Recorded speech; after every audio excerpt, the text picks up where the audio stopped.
Queridos irmãos e irmãs, este é o 7º sermão da série Esperança para o Tempo do Fim, dirigida ao povo da esperança, a Igreja Adventista do Sétimo Dia, com a finalidade de estudar sua origem, identidade, desafios e missão. O propósito é que a nossa fé seja fortalecida, a nossa esperança seja aquecida e em nosso coração se manifeste um forte desejo de envolver-nos ativamente na pregação do Evangelho. Após o naufrágio, o único sobrevivente foi parar numa pequena ilha desabitada. Juntou lenha, acendeu uma boa fogueira e ficou vários dias esperando ser resgatado, mas ninguém veio salvá-lo.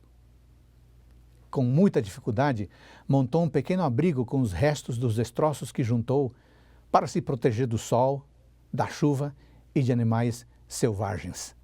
Teve que fabricar suas próprias ferramentas de sobrevivência e aprender a caçar, pescar e colher alimentos no mar. No entanto, um dia, quando voltava da busca por alimentos, ele encontrou seu abrigo em chamas.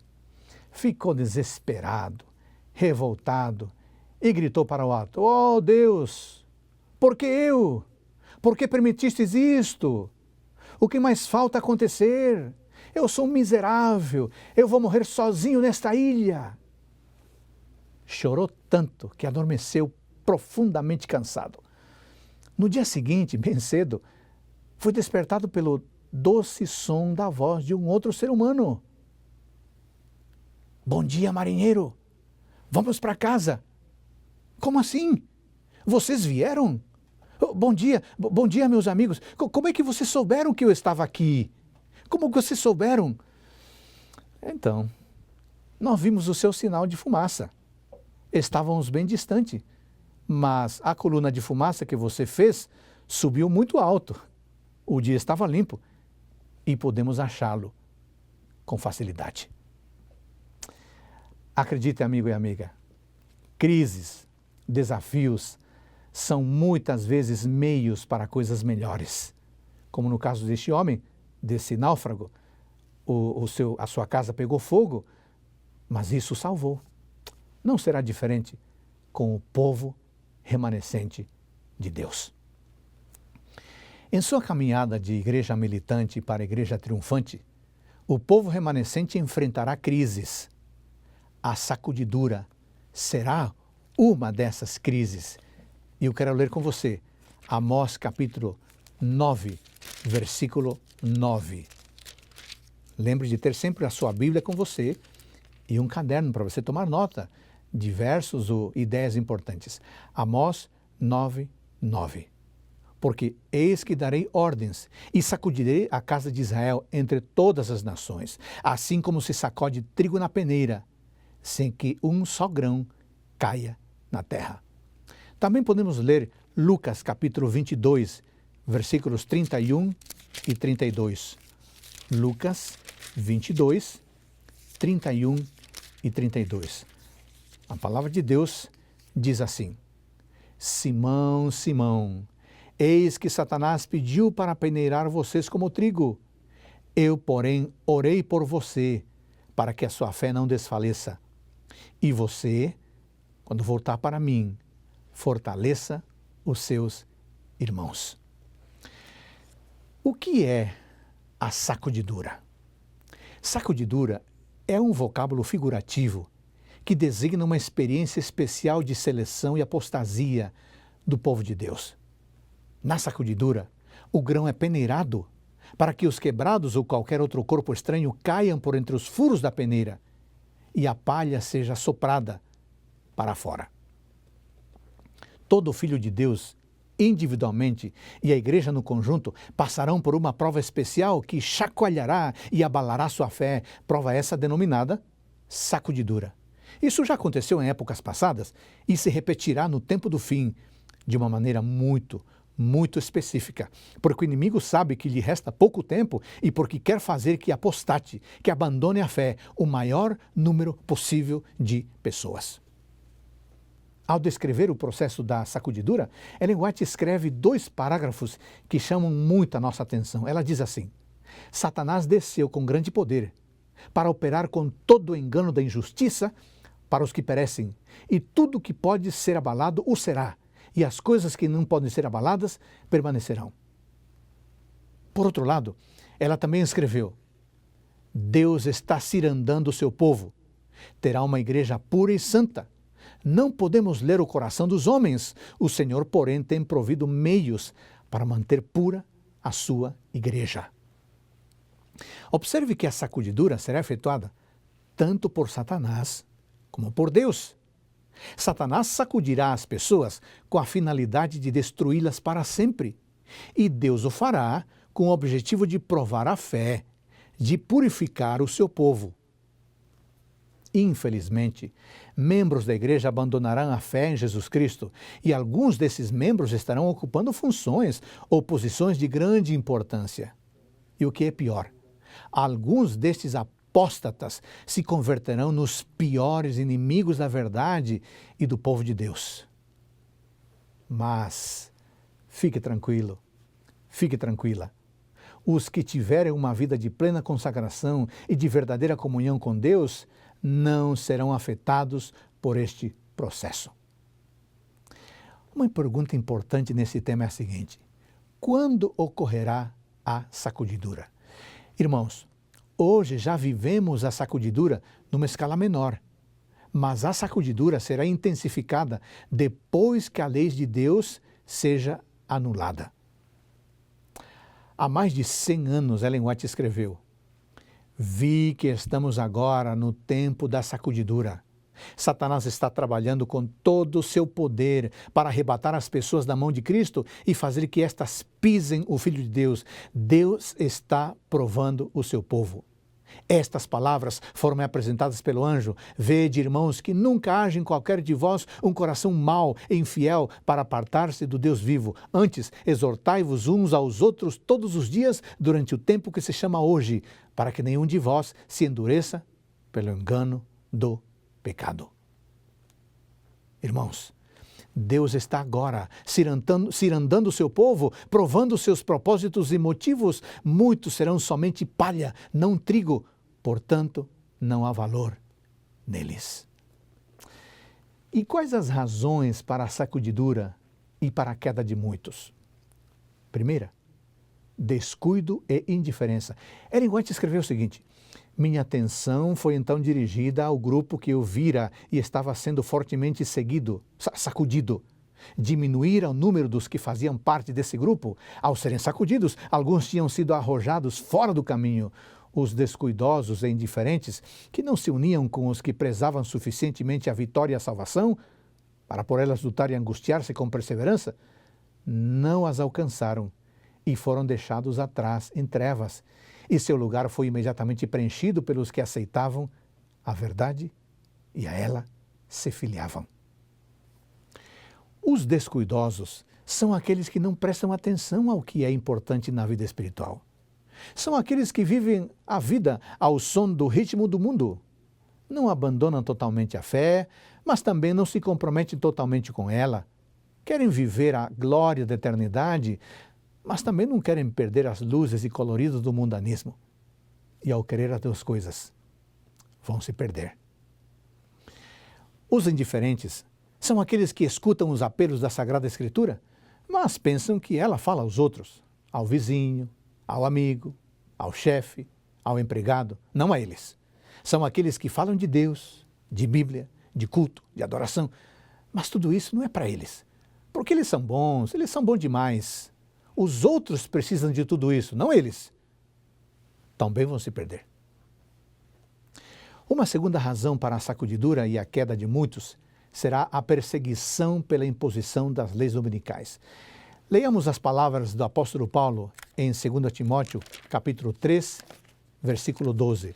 2 Timóteo, capítulo 3, versículo 12.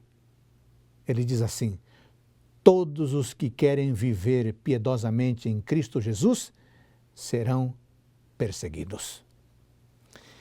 Acontece que os filhos e filhas de Deus fiéis se recusarão a honrar o descanso dominical e, por isso, alguns deles serão jogados na prisão, outros serão exilados e outros serão tratados como escravos. Ellen White nos avisa: os membros da igreja serão provados individualmente. Serão colocados em circunstâncias em que serão forçados a dar testemunho da verdade. Muitos serão chamados a falar diante de concílios e em tribunais de justiça, talvez separadamente e sozinhos. Eu quero lembrar a você que o sábado deveria ocupar lugar central em nossa adoração a Deus. Sendo o memorial da criação, o sábado revela as razões pelas quais Deus deve ser adorado. Ele é o Criador e nós somos suas criaturas. O sábado, portanto, representa a própria base da adoração divina, pois ensina essa grande verdade do modo mais impressionante, como nenhuma outra instituição o faz. A verdadeira base de toda adoração a Deus, não apenas aquela praticada no sétimo dia, senão toda adoração, encontra-se na distinção entre o Criador e as suas criaturas. Esse grandioso fato jamais se poderá tornar obsoleto, nem deve jamais ser esquecido. Foi para conservar essa verdade para sempre diante da raça humana que Deus instituiu o sábado.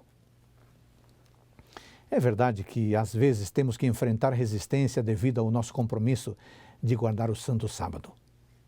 Parece arbitrário e inexplicável aos olhos do mundo deixar tudo durante um dia por razões meramente religiosas. Mas a devida observância do sábado é um testemunho de que escolhemos obedecer a Deus. O sábado será uma prova especial no fim do tempo e todos teremos que escolher entre sermos fiéis à palavra de Deus ou à autoridade humana. Quem quiser se manter fiel ao sábado bíblico, pagará um alto preço por isso. Mas aqueles que hoje já são relaxados com a guarda do dia do Senhor, não vão sofrer perseguição, mas também não serão salvos. Uma terceira razão para a sacudidura e a queda de muitos será a recusa da mensagem de Deus à Laodiceia. Qual é a mensagem de Deus à Laodiceia? Apocalipse 3, 15 a 19. Apocalipse capítulo 3, versículo 15 a 19. Diz assim: conheço as obras que você realiza, que você não é nem frio, nem quente. Ah, quem dera você fosse frio ou quente. Assim, porque você é morno e não é nem quente nem frio, estou a ponto de vomitá-lo da minha boca. Você diz, sou rico, estou de bem com a vida, não preciso de nada. Mas você não sabe que é infeliz, sim, miserável, pobre, cego e nu. Aconselho que você compre de mim ouro refinado pelo fogo, para que você seja de fato rico. Compre as vestes brancas para se vestir, a fim de que a vergonha da sua nudez não fique evidente, e colírio para ungir os olhos, a fim de que você possa ver. Eu repreendo e disciplino aqueles que amo, portanto, seja zeloso e arrependa-se. Os que perseverarem em sua indiferença e não recebem humildemente a amoestação de Cristo, contida na mensagem à igreja de Laodiceia, esses serão vomitados ou expelidos da igreja de Cristo no tempo da sacudidura. Ellen White escreveu: alguns não suportarão esse testemunho direto, a mensagem de Deus à igreja de Laodiceia, e por isso se levantarão contra ele. Isto é o que determinará a sacudidura entre o povo de Deus. A mensagem à Laodiceia nos convida a um cristianismo de verdade, de compromisso, um cristianismo dependente de Cristo, de sua salvação, de sua palavra. Alguns não querem e não quererão isso. Preferem viver sua religiosidade antropocêntrica, sua espiritualidade cultural relevante, seu ativismo político-religioso, sua religião puramente social, suas causas puramente humanistas, sua teologia pós-moderna e sincrética. Quem assim crer e viver, distanciando-se da fé bíblica, vai apostatar da fé em Cristo. Uma quarta razão para a sacudidura e a queda de muitos será o conhecimento superficial que levará pessoas a se deixarem desviar por falsas doutrinas. Irmãos queridos, a experiência do passado vai se repetir. No futuro, as superstições de Satanás assumirão novas formas. Erros serão apresentados de maneira agradável e lisonjeira. Falsas teorias serão apresentadas ao povo de Deus, revestidas de trajes de luz. Assim, Satanás procurará enganar, se possível, até os escolhidos. As mais sedutoras influências serão exercidas. Mentes serão hipnotizadas. E acontece que as pessoas não serão capazes de identificar as falsas doutrinas, porque seu conhecimento doutrinário será muito fraco para verificar o que é verdadeiro e o que é mentiroso. Como devemos preparar-nos para enfrentar a sacudidura e a onda de apostasia? Essa pergunta é importantíssima. Número 1. Mantenhamos constante e profunda comunhão com Deus, cultivando uma vida de oração e uma vida de estudo da palavra. O apóstolo Paulo nos admoesta assim: aquele que pensa estar em pé, veja que não caia. 1 Coríntios 10, 12. Todos seremos provados, todos. Porém, ninguém precisa cair.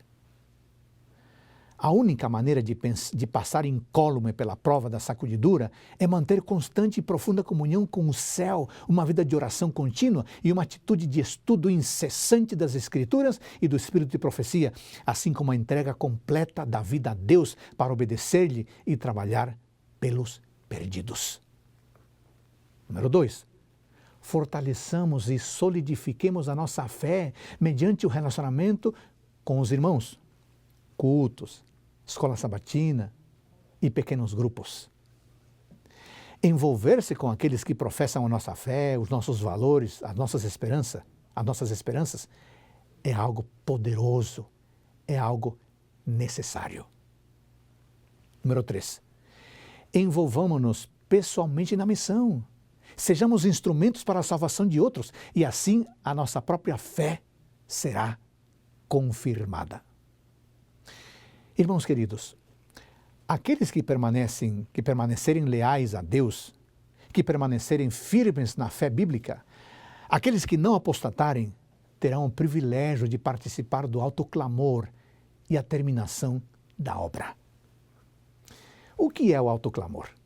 O alto clamor será um tempo especial em que a mensagem da queda de Babilônia e os chamados aos sinceros para que saiam dela serão dados de maneira clara, direta e poderosa.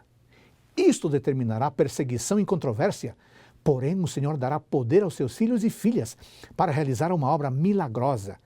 E para isto se valerá de elementos humildes, despojados do eu, porém cheios do Espírito. A apatia será sacudida e a igreja inteira participará da tarefa salvadora de pessoas.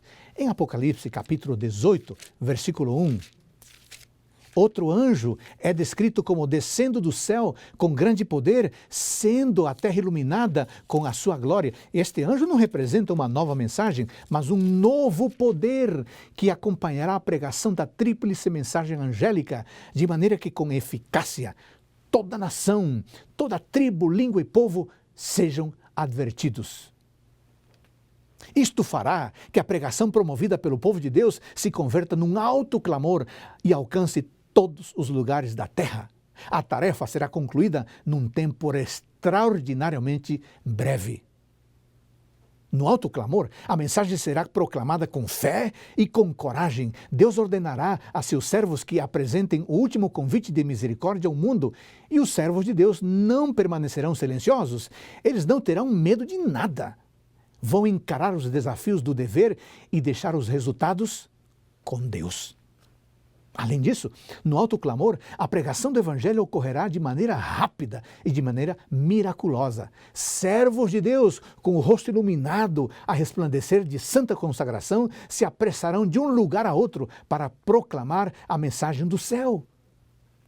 A advertência será dada por milhares de vozes em toda a extensão da terra. Serão feitos grandes milagres, os doentes serão curados, sinais e maravilhas seguirão aos crentes. Satanás também opera com prodígios de mentira, fazendo mesmo descer fogo do céu à vista dos homens. Assim, os habitantes da terra serão levados a decidir de qual lado ficarão. No alto clamor, a verdade se tornará algo muito precioso. Os raios de luz da verdade entrarão em todo lugar. A verdade será vista em sua clareza e os leais filhos de Deus cortarão as amarras das mentiras que os prendiam. Laços de família, amizades na igreja são impotentes para os deter agora na busca e na vivência da verdade. A verdade será mais preciosa do que tudo o mais no mundo. E apesar das forças arregimentadas contra a verdade, grande número de pessoas se colocará ao lado do Senhor. Devido às maravilhosas operações da providência divina, montanhas de dificuldades serão removidas. A mensagem que tanta importância tem para os habitantes da terra será ouvida e compreendida. Homens e mulheres discernirão a verdade. A obra progredirá mais e mais até que a terra inteira seja advertida. Então virá o fim. O alto clamor será essencial, porque será a última oportunidade de salvação, de advertência, de salvação para o mundo.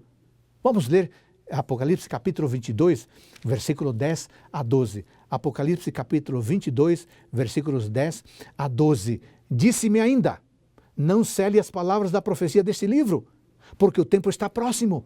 Continue o justo a fazer injustiça e continue o imundo a ser imundo, o justo e continue na prática da justiça e o santo continue a santificar-se. Eis que venho sem demora e comigo está a recompensa que tenho para dar a cada um segundo as suas obras. Eu também quero ler João capítulo 10, versículo 9. João capítulo 10, versículo 9, diz assim, eu sou a porta, se alguém entrar por mim será salvo. Entrará, sairá e achará pastagem. Jesus Cristo é a porta. Só podemos entrar no céu através de Jesus. Ele é um dom de graça para nós. E se Cristo é a porta e a graça, então podemos dizer que enquanto Ele estiver intercedendo por nós diante de Deus, a porta da graça estará aberta. Irmão, irmã, amigo, hoje Cristo intercede por nós. Diz Romanos 8,34. Mas chegará o momento em que essa intercessão terminará. Assim, o fechamento da porta da graça ocorrerá. E é uma ação dupla. Em primeiro lugar, é o fim do ministério de Cristo no céu. E em segundo lugar, o fim do ministério do Espírito Santo. Irmãos queridos, em algum momento ocorrerá o fechamento da porta da graça. A porta estará fechada quando Cristo falar, está feito, e deixar de interceder por nós diante do Pai. Isto, irmãos, está para acontecer. Por isso, é hora de tomar uma decisão agora. A porta da graça sempre esteve aberta. No Éden a porta se abriu, no dilúvio a porta se abriu, na cruz a porta se abriu, onde abundou o pecado, superabundou a graça. Apocalipse 3,8 diz, eis que tenho posto diante de você uma porta aberta, a qual ninguém pode fechar. Irmãos queridos, hoje a porta da graça está aberta para todos. Aproveitemos. Mas a porta da graça vai se fechar. No Éden, a porta se fechou. No dilúvio, a porta se fechou. A porta se fecha para quem morre. A porta se fechará para quem insiste em rejeitar o amor de Deus. Ellen White adverte o seguinte, a crise aproxima-se de nós furtivamente. O sol brilha no céu, fazendo o seu giro habitual, e os céus declaram ainda a glória de Deus. As pessoas ainda comem e bebem, plantam e constroem, casam-se e se dão em casamento. Os comerciantes ainda compram e vendem. Os homens lutam uns contra os outros, brigando pelas posições mais altas. Os amantes de prazeres lotam os lugares de diversão e prazer. Prevalece a mais alta excitação e, no entanto, está para terminar rapidamente a hora da graça. E todos os casos estão para ser eternamente decididos. Satanás vê que seu tempo é curto. Ele pôs em ação todas as suas instrumentalidades para que homens e mulheres sejam enganados, iludidos, ocupados e embevecidos até o dia da terminação da graça, quando a porta da misericórdia se fechará para sempre. Que palavras! Precisamos pensar isso com carinho. Irmãos, alguém pode estar se perguntando, quando acontece o fechamento da porta da graça? Bom, à medida que o tempo passa, o Espírito de Deus está sendo retirado da terra. E calamidades são seguidas por calamidades em terra e mar, e nós já estamos vendo algumas delas em nossos dias. A cada dia haverá mais tempestades, terremotos, incêndios, inundações, homicídios de toda espécie. Quem pode ler o futuro? Onde está a segurança? Irmãos, amigos, não há certeza em coisa alguma humana. Satanás vê que seu tempo é curto e por isso tem colocado em operação todas as suas forças a fim de que as pessoas sejam enganadas, sejam seduzidas e sejam enlaçadas até que o dia da graça tenha terminado e a porta da misericórdia esteja para sempre fechada. Quando Cristo cessar a sua obra como mediador em favor do ser humano, então começará o tempo da angústia. Então terá sido decidido o caso de toda pessoa e não haverá sangue expiatório para purificar do pecado. Ao deixar Jesus sua posição como intercessor das pessoas junto a Deus, é feito o solene anúncio: continua injusto a fazer injustiça e continua imundo a ser imundo. O justo continua na prática da justiça e o santo continua a santificar-se. Apocalipse 22, 11. Depois disto, o espírito repressor de Deus é retirado da terra. Irmãos queridos, quando a obra de investigação se encerrar, quando forem examinados e decididos os casos dos que em todos os séculos professaram ser seguidores de Cristo, então, e somente então, se encerrará o tempo da graça, fechando-se a porta da misericórdia. Assim, esta breve sentença, as que estavam preparadas entraram com ele para as bodas e fechou-se a porta, esta sentença nos conduz através do ministério final do Salvador, ao tempo em que se completará a grande obra para a salvação do ser humano. Eu sei, irmão, eu sei, é angustiante saber que haverá um tempo em que os filhos e filhas de Deus viverão sem intercessor. É angustiante. Mas, irmãos, isso é verdade. Ellen White escreveu: retirando-se Jesus do lugar santíssimo, ouviu o tilintar das campainhas sobre suas vestes, e ao ele sair, uma nuvem de trevas cobriu os habitantes da terra. Não havia então mediador entre o ser humano culpado e Deus, que fora ofendido. Enquanto Jesus permanecer entre Deus e o ser humano culposo, achava-se o povo sob repressão. Quando, porém, ele saiu de entre o ser humano e o Pai, essa restrição foi removida, e Satanás teve completo domínio sobre os que afinal não se arrependeram. Enquanto Jesus oficiava no santuário, era impossível serem derramadas as pragas, mas terminando ali a sua obra e encerrando-se a sua intercessão, nada havia para deter a ira de Deus, e ela irrompeu com fúria sobre a cabeça desabrigada do pecador culpado, que desdenhou a salvação e odiou a correção. Naquele tempo terrível, depois de finalizada a mediação de Jesus, os santos passaram a viver à vista de um Deus santo, sem intercessor. Que coisa terrível. Irmãos queridos, somente Deus tem a chave da porta da graça, mas todos nós podemos abrir a porta do nosso coração. Por isso, eu quero lembrar a você com todo carinho: Cristo ressuscitou para confirmar a vitória sobre o pecado. Cristo quer ressuscitar sua fé, sua esperança e tudo que está morrendo dentro de você. Somente Cristo pode reorganizar a vida do ser humano. Receba agora a vitória de Cristo. Receba agora a vitória obtida pelo sangue de Jesus. Talvez neste momento você esteja pensando: Pastor Adolfo, você não conhece a realidade da minha vida. Você não conhece minhas angústias. Você não conhece meus desesperos. Eu não sei o que fazer para me preparar para as crises do tempo do fim. Eu estou com medo. É verdade, irmão. É verdade, irmã. Eu não conheço você. Mas eu sei. Eu conheço o que está escrito no livro de 1 Pedro, capítulo 5, versículo 7. 1 Pedro, capítulo 5, versículo 7. Diz assim: lancem sobre ele todas as suas ansiedades, porque ele cuida de vocês. Irmãos, façamos isso pela fé.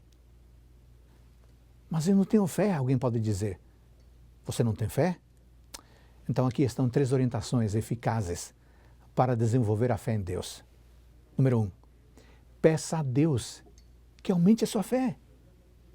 Número 2, leia a palavra de Deus todos os dias e você conhecerá melhor a Deus e como Ele atua.